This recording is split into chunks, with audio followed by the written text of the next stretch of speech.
Muchas gracias, señor general Rubén Gambarini, y en su nombre a todos los que integran y componen el sistema de vigilancia masónico y nacional, Siban-Sipán, señores altos oficiales de las Fuerzas Armadas, de la Fuerza del Perú, el glorioso Ejército Peruano y la Marina de Guerra del Perú, señores investigadores que empiezo a ver, profesionales, académicos, alumnos míos de diversas universidades que también han venido, amigos todos. La verdad que yo normalmente preparo una exposición y hago una primera mirada, ausculto siempre el tipo de interlocutor que voy a tener al frente. Entonces, yo he preparado unas diapositivas que las voy a pasar, pero voy a pedirle la licencia al señor general porque voy a hacer algunos acomodos así de último minuto en función de lo que yo creo que debe ser lo mejor para ustedes en el 12º día de la COP20, que ya está acabando y que en realidad, estando a puertas de su finalización, donde hemos escuchado por todas partes y por todos lados exposiciones de ida y vuelta sobre las causas y consecuencias del impacto que tiene el cambio climático, y ya hemos conversado y hemos quizá hecho un fenómeno de cognición absolutamente claro sobre lo que significan los efectos que producen los gases invernaderos, el dióxido de carbono fundamentalmente, todo este proceso que ya hemos elaborado. El día de hoy yo quiero ir un poco más allá y circunscribir mi presentación, amén de todo lo que ya se ha dicho, y que el día de hoy debería salir un borrador, salir un borrador que nos lleve realmente a pensar seriamente en lo que se viene para el año 2015 en París. Me voy a circunscribir al tema específico de la Amazonía. Y yo quiero en primer lugar agradecer públicamente a la Fuerza Aérea del Perú. Primero porque ha escogido un tema que tiene relación con el proyecto Siban-Sipán, del que nos va a hablar luego el general, pero sobre todo un tema que es absolutamente transversal en la dinámica y en la cosmovisión del consciente colectivo de todos los peruanos, el tema amazónico. Entonces, el tema amazónico es un tema que a mi juicio no ha contado con el verdadero leitmotiv que debería haber tenido en la historia de la República. Si venimos aquí es para sincerar el discurso, para decir realmente cuál es el impacto que tiene en el consciente colectivo de los peruanos el tema de la Amazonía. Entonces, el tema de la Amazonía ha sido un tema sesgado en la vida de la República. Hay que aceptarlo. ¿Y por qué sesgado? Porque el Perú ha sido históricamente un país absolutamente de costa. ¿Y acaso cuando ingresamos al siglo XX empezamos a aproximarnos a un Perú en su dinámica andina? Y en su dinámica y en su cosmovisión andina hemos acrecentado una visión costeño-andina importante para la identidad nacional, para la cosmovisión nacional, para formar el objetivo nacional, pero no hemos tenido realmente una visión ontológica de lo que significa la Amazonía para el Perú. Solamente nos acordamos cuando revisamos literatura del tema amazónico, cuando hacemos una revisión a fines del siglo XIX y nos acordamos de la importancia del caucho, del boom del caucho. Solamente el punto de quiebre sobre la importancia geoestratégica, geodinámica, geopolítica que tiene la Amazonía comienza después de los años 60, afirmadamente en el Perú. Entonces, nos habíamos olvidado que teníamos un país donde, aun cuando el 6% de los peruanos viven en el 60% del espacio territorial dedicado al tema amazónico, imagínense, 1.285.215.60 kilómetros cuadrados. Es el área geográfica del Perú, y de ellos más de 920.000 dedicados solo al tema amazónico, en su porción orográfica, como así lo he dicho, y habíamos olvidado una parte vital e importante, sustantiva, donde existe además una importante cantidad y calidad de comunidades. Atrás quedaron las comunidades nativas. Ahora ya no hablamos de comunidades nativas. Se expectoró de la dinámica normativa y se habla de comunidades campesinas y comunidades aborígenes y comunidades finalmente indígenas. Y estas comunidades indígenas, lo he dicho hace varios días en una reunión con algunos amigos de Torretagle, debió estar inserto más allá del tema indígena, asociado al gran tema amazónico nacional, en esto que se ha discutido por 12 días y que todavía, reitero, insisto, no conocemos cuáles son los resultados de ese famoso borrador que estamos buscando, que tenga evidentemente un espíritu absolutamente esperanzador de cara, repito una vez más, pensando en la COP21. Entonces, la conciencia colectiva olvidada, y recién en los últimos 30 y 40 años ha entrado como a galope el tema amazónico. El Amazonas es estructuralmente uno de los más grandes pulmones del planeta. Si hoy los países están negociando cuánto menos van a emitir las emisiones de gases de efecto invernadero, si hoy están negociando cuánto menos, cuánto quisiéramos que negocien, que no más, pero cuánto menos, en realidad se hace porque el mundo está en un proceso donde si no se toman decisiones sustantivas, el primer impacto va a estar ceñido en los verdaderos pulmones del planeta, el más estelar para nuestro hemisferio, los más de 7.020.000 kilómetros cuadrados en 8 países que tiene, como muy bien dijo Gonzalo, el Amazonas,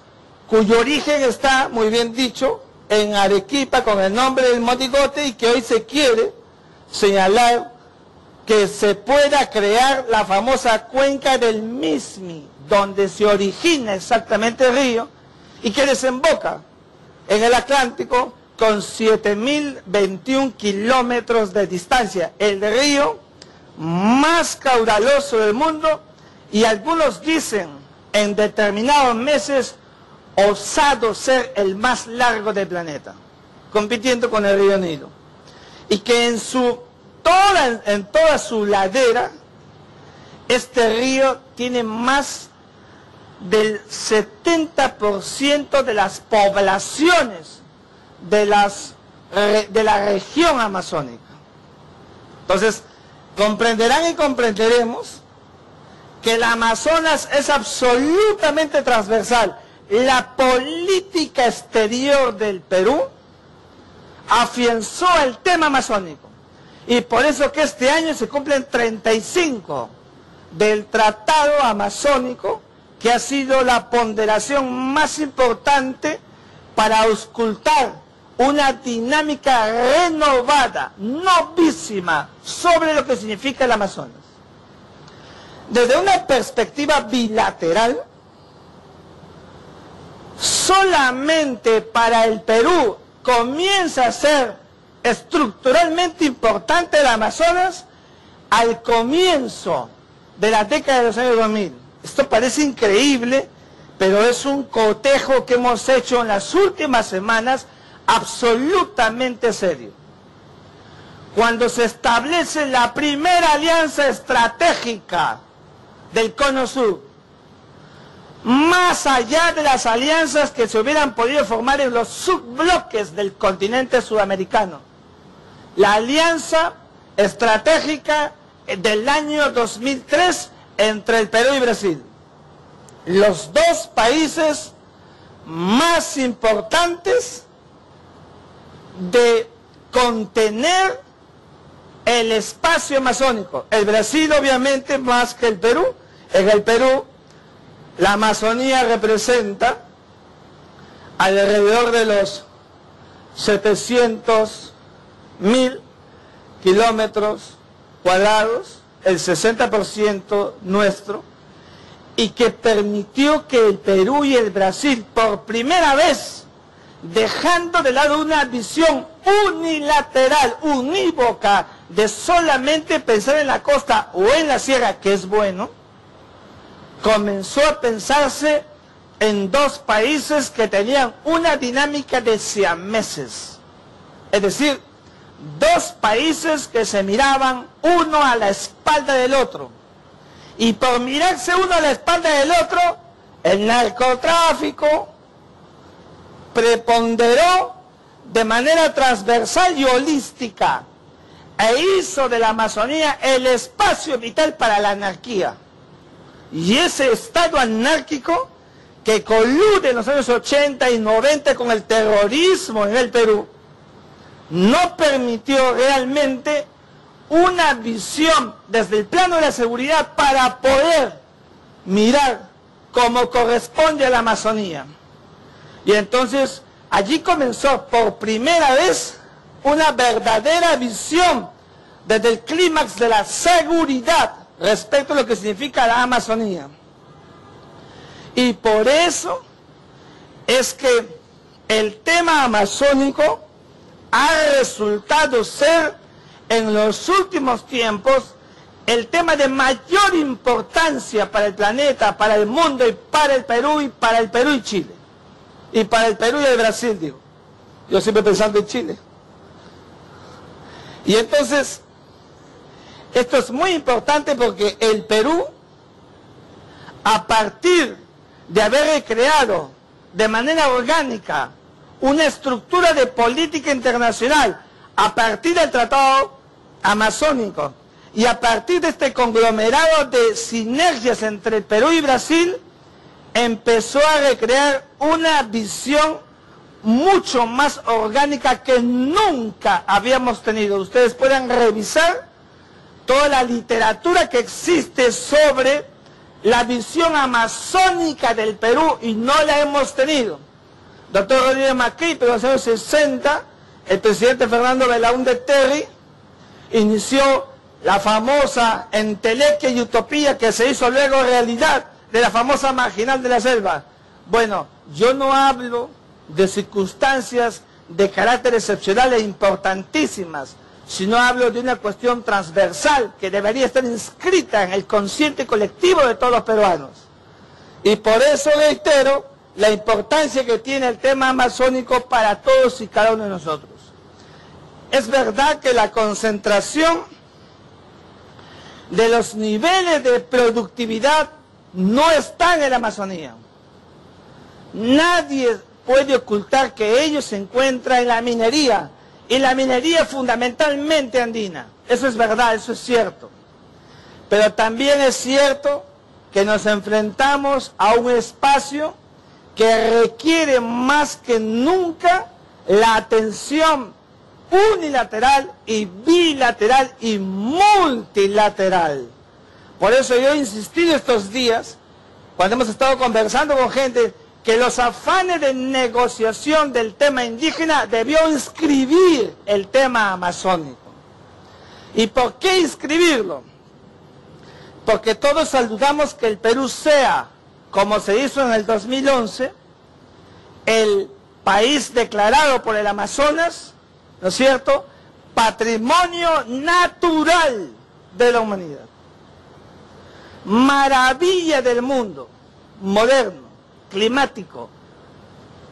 Y ese carácter del Amazonas es un carácter que tiene que conservarlo siempre, porque su protección solamente es lo único que queda para evitar el proceso de involución de la sociedad nacional o de la sociedad internacional. El carácter involutivo es la mayor amenaza y resume todo lo que se ha estado diciendo durante todos estos días en el marco de la COP20. El carácter involutivo es la flagrante amenaza para todos los países del globo. 70% de la fotosíntesis del hemisferio deviene del Amazonas. 70%. En otras palabras, esto que es para nosotros tan importante, que es el oxígeno, está en este gran pulmón que nosotros llamamos el Amazonas. Y por esta misma razón es que debemos conservar y aquietar todos los mecanismos, primero de carácter político, la reunión de la COP20, que se terminaría de desarrollar, según me informaron esta misma mañana, el sábado o el mismo domingo y no el día de hoy, por lo entrampado que ha estado anoche y esta mañana, tendrá que permitir dar una dosis realmente de esperanza sobre lo que puede significar el Amazonas para todos como un espacio vital. Para el Perú, el Amazonas nunca debe ser considerado patrimonio común de la humanidad. Esto tengo que decirlo porque si no lo digo sería la renuncia a mis principios. Como yo soy un hombre de principios, tengo que decirlo. El Amazonas nunca debe ser patrimonio común de la humanidad. No lo confundan. Ya no hablo de patrimonio natural, sino de patrimonio común de la humanidad, como fue afirmado en una de las mesas de trabajo del Consejo de Seguridad de las Naciones Unidas por un país de la región para sostener sobre la base de patrimonio común de la humanidad el carácter de intangibilidad que tenga el Amazonas, exactamente como lo tiene la Antártida. Y como ustedes saben, el carácter de patrimonio común de la humanidad exonera cualquier calidad de soberanía estatal. Y por tanto el Amazonas nunca podrá tener el mismo carácter que tiene la Antártida. Porque la Antártida se exonera, nunca podrá ser asumida y tomada como un espacio de soberanías compartidas. El Amazonas sí es intangible, pero no es patrimonio común de la humanidad como un país vecino ha querido señalar. Y ese es un elemento que a mi juicio debió estar inscrito y dicho y consagrado además como una política de Estado. El tema amazónico es un tema de política de Estado. Y el Perú debe afirmar su política de Estado. Así como hemos tenido una política de Estado por muchos años y por mucho tiempo, consagrada en la costa y consagrada en el mundo andino, nuestra política de Estado hoy debe mirar al Amazonas como un espacio que le brinda al Perú expectativas de desarrollo. Por eso existe el IRSA, como este megaproyecto hecho realidad que en su fase carretera y en el caso peruano alcanzó un desarrollo como ningún otro. Lo hemos dicho públicamente. Para el Brasil, más y mejor será siempre salir al Pacífico por el Perú. Menos costos y geopolíticamente mucho más expeditivo. Y por eso el IRSA, que juega a ganador, es para el Perú una de las principales expresiones del verdadero crecimiento para el verdadero desarrollo. Y con esto yo quiero decir una cosa. Toda la concentración que el Perú hace, que el Perú ha tenido en los últimos tiempos, otorgarle un valor agregado al turismo, a la tala lícita, a las exploraciones y a la conservación de los parques nacionales que han sido importantes en los últimos tiempos, en realidad todavía está en un nivel de desequilibrio respecto de lo que significa el combate serio y eficaz contra todas aquellas circunstancias que coluden con el verdadero clímax de derecho, de licitud y de las reglas, de la verdadera convivencia. Y por eso existe este proyecto, Siban-Sipán, que va a explicar el general y que realmente revoluciona la visión del concepto de seguridad y de vigilancia y la conservación desde una dinámica que muchas veces no se toma en cuenta, como es el aire, el espacio, que sigue la suerte de lo principal de acuerdo al derecho internacional, que es la tierra, merece toda la atención posible, porque repito y reitero, la mayor vulnerabilidad que está pasando ahora en el Perú, fundamentalmente en el Perú, en el ámbito amazónico, lo estamos viendo todos los días, donde el terrorismo se ha localizado en la zona del Braem y otras más, impactando y generando un óbice y un obstáculo que puede o que podría mermar las políticas públicas del Estado peruano. Por eso es que a la luz de lo que se viene trabajando y de lo que se viene haciendo como política de Estado y como política de gobierno, es muy importante y es muy necesario que el Estado peruano apueste más y mejor. No se trata de hacer una diferencia en donde es que hay más o menos cantidad de habitantes. Y no se trata de seguir sosteniendo que la selva es una zona mayoritariamente inhóspita. No se trata de eso. Se trata de mirar al Amazonas como la tercera vertiente de ese imaginario que hemos acrecentado desde niños, que es la costa, la sierra y la selva. Eso está inscrito en nuestras mentes y debemos de forjar una visión mucho más dinámica para hacer realidad en el Perú un tratamiento como corresponde y evitar que se produzcan estos marcos delictivos y de anarquías que suceden, repito una vez más, y que impactan muchísimo en el Estado peruano. Yo quisiera decir dos cosas finales que a mi juicio no las puedo dejar de decir en un espacio tan ecuménico como este, como es el de la COP20. Estos días que hemos estado participando en reuniones paralelas de la COP20, en los intercambios que hemos tenido con los delegados de otros países, les decía a todos, fíjense, aquí es un tema finalmente de voluntad. Donde no hay voluntad, nada se puede lograr. Nada se puede hacer. Porque si no, esta reunión habrá sido una reunión importante para otras muchas cosas que le pueden interesar al país y que le puede interesar al mundo.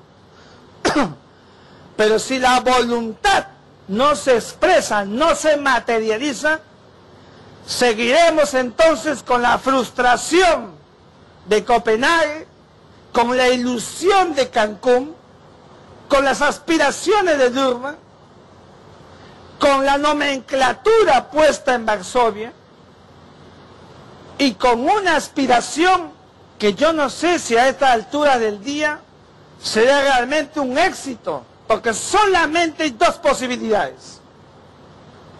Y tenemos que decirlo siempre, solamente hay dos posibilidades. No es que estemos cuidando el Amazonas.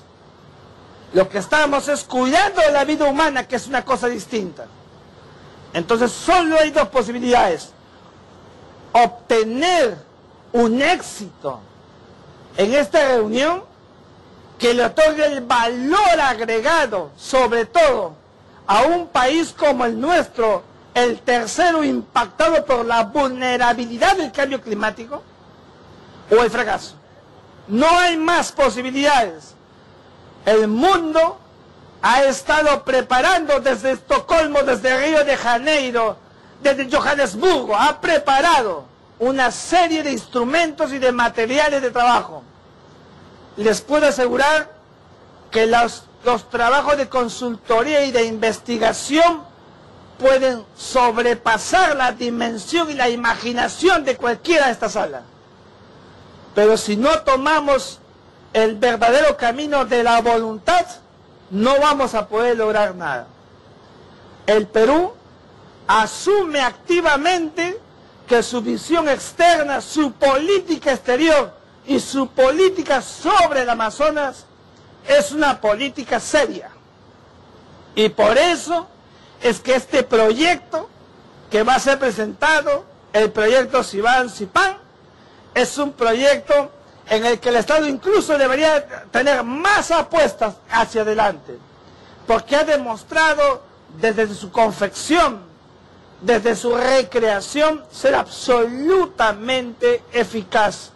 Su preparación, su visión, para que evidentemente mitigue los actos de ilicitud que se producen, realmente nos colocarán a la vanguardia, y allí sí podremos decir, como Gonzalo Fernández Puyol en 1958, a la luz de la firma del primer año del Tratado Antártico, luego de presentar el cuadrante sudamericano en la revista peruana de Derecho Internacional, el Perú tiene a partir de ahora un verdadero carácter amazónico, como corresponde a un país como el nuestro, que está privilegiado en el cono sur, con un espacio geográfico que cuantos quisieran tener, que tenemos una mega biodiversidad, que como decía Javier Purgal Vidal, el amauta y científico, somos la síntesis geográfica del mundo, y esa síntesis geográfica del mundo en el Amazonas, con una cantidad de animales y de plantas, una fauna y una flora extraordinaria, incluso endémica, con una cantidad importante de seres vivos que solamente crecen en esta parte del continente. Por eso, yo no puedo sino decir, finalmente, que felicito cuando me fue propuesta la invitación para decir unas palabras de antesala sobre el tema amazónico en este importante evento. Yo no dudo, así como hablamos del tema de La Haya, no dudo cuando la Fuerza Aérea se pone la camiseta nacional y piensa realmente en una tarea muy seria que corresponde a más allá incluso del tema orográfico, del tema del cambio climático, que tiene una relación directa con el tema de la defensa nacional, el tema de la soberanía del Estado, eso que la Paz de Westfalia de 1648 estableció como un orden unívoco, exclusivo del Estado-Nación, y que hoy el Perú, como república democrática, ¿no es cierto?, lleva adelante, como está llevando adelante esta importante reunión aquí en Lima, con los 194 países que forman parte del convenio marco sobre el cambio climático. A todos ustedes, muchísimas gracias por la oportunidad.